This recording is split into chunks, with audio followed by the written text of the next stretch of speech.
علیہ وآلہ وسلم میں دعوت دی ہے وہ کسی تعارف کے محتاج نہیں۔ آپ ممتاز عالم دین ہیں، جماعت اہل سنت کا سرمایہ ہیں۔ میری مراد جامعہ اسلامیہ عربیہ ضیاء مصطفیٰ خیرپور سادات سے آپ تشریف لائے ہیں، حضرت علامہ مفتی کلیم اللہ صاحب۔ میں ان سے گزارش کروں گا کہ جیسا کہ آج کا ہمارا عنوان ہے کہ غم حسین میں رونے کی شرعی حیثیت کیا ہے، گفتگو فرمائیں گے حضرت علامہ مفتی کلیم اللہ صاحب۔ الحمد لولیہ والصلاة والسلام علی نبیہ وعلی آلہ واصحابہ اجمعین، اما بعد فاعوذ باللہ من الشیطان الرجیم، بسم اللہ الرحمن الرحیم، واستعینوا بالصبر والصلاة، صدق اللہ مولانا العظیم۔ قال النبی صلی اللہ علیہ وآلہ وسلم، من سلک طریقا یطلب فیہ علما سلک اللہ بہ طریقا من طرق الجنہ، ان اللہ وملائکتہ یصلون علی النبی یا ایہا الذین آمنوا یا ایہا الذین آمنوا صلوا علیہ وسلموا تسلیما، الصلاة والسلام علیک یا سیدی یا رسول اللہ، الصلاة والسلام علیک سیدی یا حبیب اللہ۔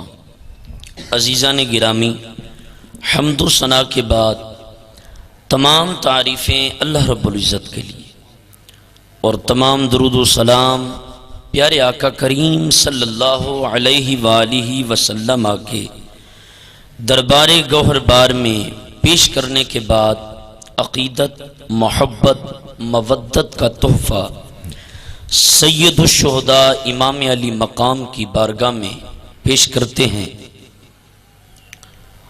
اور غلامانہ عاجزانہ محبانہ نیاز، السلام علیکم ورحمۃ اللہ وبرکاتہ۔ وعلیکم السلام۔ آج کا یہ پروگرام آپ جانتے ہیں الحمدللہ سنی تحریک علی پور کی طرف سے یہ منعقد ہوتا ہے، جس میں خالصتاً اللہ اور اس کے محبوب کی رضا کو سامنے رکھتے ہوئے دین کی اشاعت کے لیے، اسلام کی بلندی کے لیے منعقد کیا جاتا ہے۔ آج جو موضوع معین و مقرر کیا گیا ہے، یہ اپنے لفظوں اور معنوں کے لحاظ سے انتہائی جامع اور ضرورت وضاحت ہے، اس لیے کہ موجودہ زمانہ میں لوگ غم حسین میں یہاں تک پہنچ جاتے ہیں کہ اس گھرانے کا لحاظ بھی نہیں کرتے، اور جو شریعت حکم دیتی ہے اس کا بھی لحاظ نہیں رکھتے۔ سب سے پہلے ایک آیت کریمہ، اس پر تھوڑی سی گفتگو اور پھر میں مسئلے کا جواب دوں گا۔ اللہ فرماتا ہے انما، یہ کلمہ حصر ہے، اس کا مطلب ہے اس کلام میں ڈاؤٹ، ریب، شک نہیں ہے، حروف مشبہ بالفعل ہے۔ اللہ تبارک و تعالی کی ہر بات میں ڈاؤٹ نہیں، شک نہیں، تو پھر لفظ انما لگانے کی ضرورت کیوں آئی؟ جواب اس کا یہ ہے کہ لوگوں کو علم ہو جائے جن ہستیوں کے بارے میں اللہ تبارک و تعالی کلام فرمانے کا ارادہ فرما رہا ہے، ان کی شان میں ڈاؤٹ، ریب رکھنے کی ضرورت نہیں، اس لیے لفظ انما کلمہ حصر سے کلام شروع کیا۔ سبحان اللہ، سبحان اللہ، بہت خوب۔ کیا ہے کلام؟ فرمایا یرید اللہ، اللہ نے ارادہ فرما لیا۔ اب یہاں پر لفظ یرید جو ہے یہ مضارع کا صیغہ ہے، جس میں پریزنٹ، جس میں فیوچر، جس میں موجودہ، جس میں آئندہ، دو زمانے پائے جاتے ہیں۔ مطلب کیا ہے؟ اللہ نے ارادہ کر لیا، تب بھی ارادہ تھا، اب بھی ارادہ ہے، قیامت تک ارادہ ہوگا۔ کون سا؟ فرمایا لیذھب عنکم الرجس اہل البیت، اے محبوب جس طرح تیرا گھرانہ پاکیزگی اور خوب پاکی پر پیدا ہوا، اسی طرح تیرے گھرانے کو ہمیشہ کے لیے اس سے پلیدی کو دور کرنے کا میں خدا نے ارادہ کر لیا ہے۔ اب یہاں پر ایک بات کہ اگر ذہن میں سوال ہے بھئی یہ اہل بیت میں کون شامل ہے، آ سکتا ہے پلیدی کن سے دور ہے، تو جواب اس کا یہ ہے کہ اس میں ازواج بھی شامل ہیں، اولاد بھی شامل ہیں۔ سبحان اللہ، بہت خوب۔ اگر کوئی کہے بھی لیوذہبا عنکم جو ہے یہ مؤنث تو نہیں، عنکموہن ہونا چاہیے تھا، تو پھر جواب ہوتا کہ ازواج شامل ہیں۔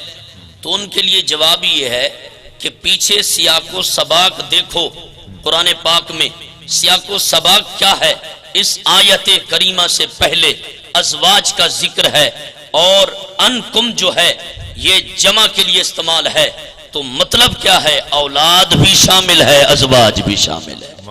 بات سمجھ آ رہی ہے؟ کیا بات ہے، کیا بات ہے۔ اور یہاں پر اگر یہ بات ہے کہ بھائی آیت تطہیر پر میرے آقا کریم نے ایک حدیث بیان فرمائی جو مسلم میں امام مسلم نقل کرتے ہیں اور فرماتے ہیں، حضرت اما عائشہ صدیقہ رضی اللہ تعالی عنہا سے روایت ہے، آپ فرماتی ہیں صبح کا ٹائم تھا، میرے آقا کی بارگاہ میں امام حسن آئے، فَأَدْخَلَهُ، آقا کریم نے داخل فرما لیا چادر کے نیچے، پھر امام حسین آئے، فَدَاخَلَ، حضور نے ان کو داخل فرما لیا۔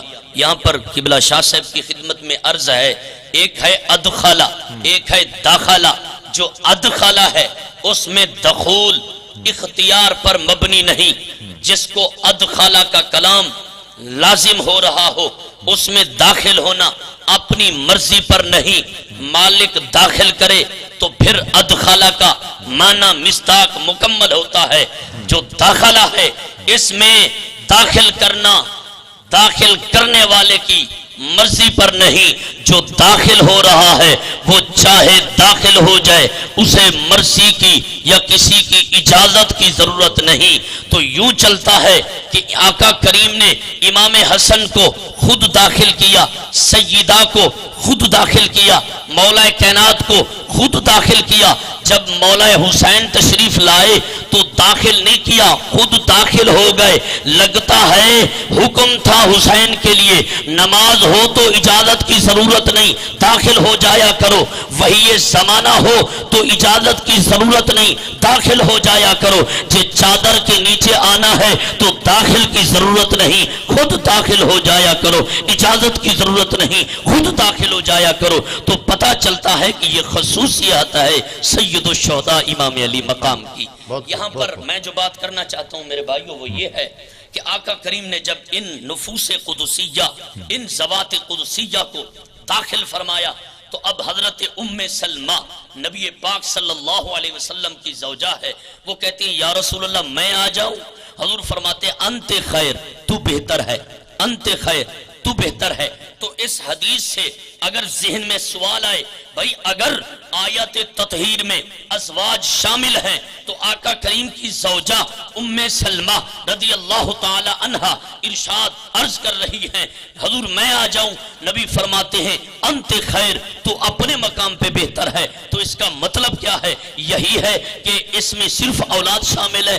ارے نہیں نہیں نہیں، یہ بات نہیں، بلکہ حضور نے ایک ابہام کو، مبہم بات کو موضح واضح کرنا چاہا، فرمایا انت خیر، اے میری بیوی تو پہلے میرے اہل بیت میں ہے، تو پہلے میرے گھر میں شامل ہے، آیت تطہیر میں شامل ہے۔ حدیث کو علیحدہ اہتمام کے طور پہ پیش کر رہا ہوں کہ جس طرح میری بیویاں، میری ازواج آیت تطہیر میں شامل ہیں، اسی طرح میری اولاد بھی شامل ہے۔ سبحان اللہ، سبحان اللہ۔ اب غم حسین کی طرف آ جائیں۔ غم حسین میں رونے کی شرعی حیثیت، پہلی بات یہ ہے کہ دو چیزیں ہیں، ایک ہے لفظ شہید، اس کی تعریف یہ ہے کہ میدان جنگ میں اللہ کی رضا کی خاطر دشمن کے مد مقابل میں کوئی بندہ